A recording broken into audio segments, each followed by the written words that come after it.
김한길 민주당 대표는 오늘 서해 연평부대를 방문해서 장병들을 격려하고 이어서 서해교전 희생장병과 연평도 포격 희생장병의 영령이 잠들어 있는 평화공원을 참배 헌화했습니다. 지금 아직 할 시점은 아닌데요.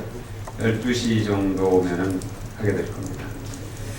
김 대표는 평화공원 참배에서 흔들림 없는 튼튼한 안보만이 평화와 통일을 가능케 한다면서 안보의 중요성을 강조할 예정입니다. 김 대표는 특히 점진적이고 평화적인 통일이 가장 현실적이고 축복받는 통일이라는 점과 급변사태에 의한 흑수통일은 재앙이 될 수 있다는 점을 강조할 것입니다.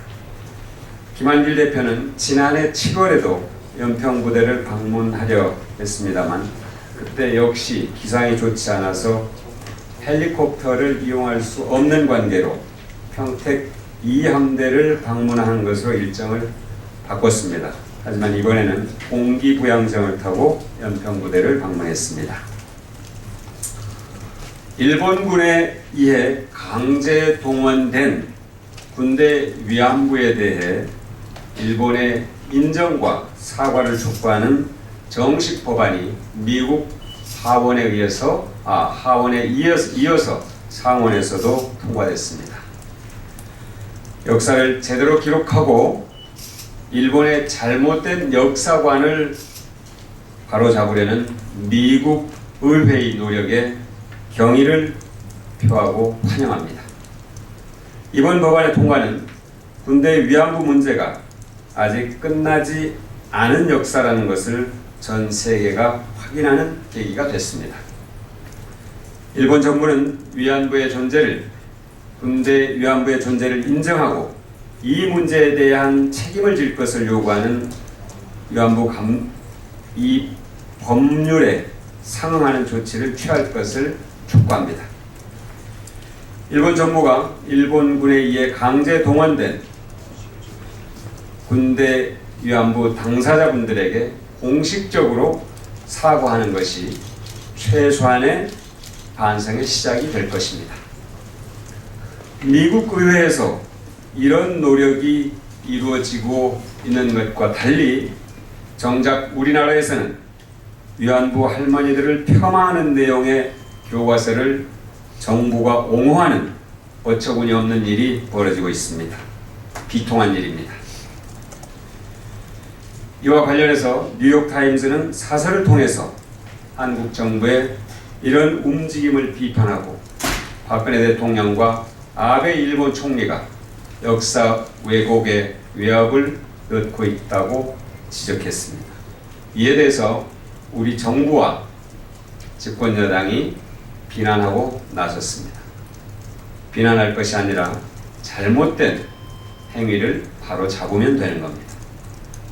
이제 정부는 더 이상 국내에서 역사 교과서 왜곡을 둘러싼 논란을 종식하고 일본 외교 당국에 위안부 할머니들의 정신적, 물질적 손해배상 문제에 적극적으로 나서줄 것을 촉구합니다. 박근혜 대통령과 새누리당이 기초선거 정당공천 폐지 대선 공약을 파기한 데 대해 지방자치단체장은 물론이고 시민사회단체가 그리고 국민들이 반발하고 있습니다.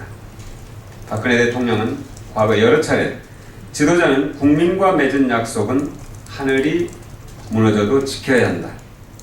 국민들께 한 약속은 정성 들여서 지키겠다. 이렇게 말했습니다. 이제 박근혜 대통령께 다시 한번 말씀드리겠습니다. 박근혜 대통령은 기초선거 정당공천 폐지 대선 공약을 하늘이 무너져도 지키기 바랍니다. 박 대통령은 취임 1년도 되지 않아서 경제 민주화와 복지 공약을 비롯해서 국민 생활에 심대한 영향을 미치는 수십여 개의 공약을 파기하거나 후퇴시키면서 그동안 자신이 자랑했던 원칙과 신뢰에서 불신과 반칙이라는 이미지로 바꿔가고 있습니다. 약속을 뒤집은 것에 대해 무릎을 꿇고 사과해도 모자랄 판에 집권여당은 오히려 잘못된 공약을 한 데 대해서 공동으로 사과하자며 민주당의 엉뚱한 제안을 해서 국민을 현혹하고 나섰습니다. 이런 말 바꾸기로 국민들을 속일 수 있다고 생각한다면 국민을 얕보는 것입니다. 그리고 나의 잘못을 남에게 함께 나눠 갖자고 말하는 비겁한 물귀신 작전입니다.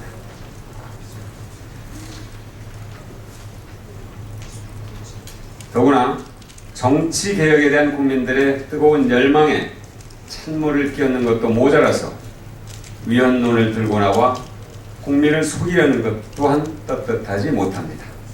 민주당은 헌법 정신을 지키고 풀뿌리 민주주의를 사수하기 위해서 국민들과 함께 박근혜 정부와 새누리당에 대한 규탄 투쟁에 돌입하고 모든 수단을 동원해서 2월 국회에서 반드시 기초선거 정당 공천 폐지를 관철시키도록 노력하겠습니다.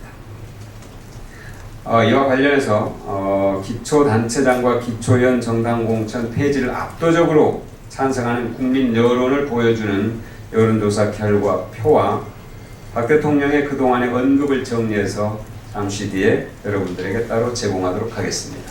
감사합니다.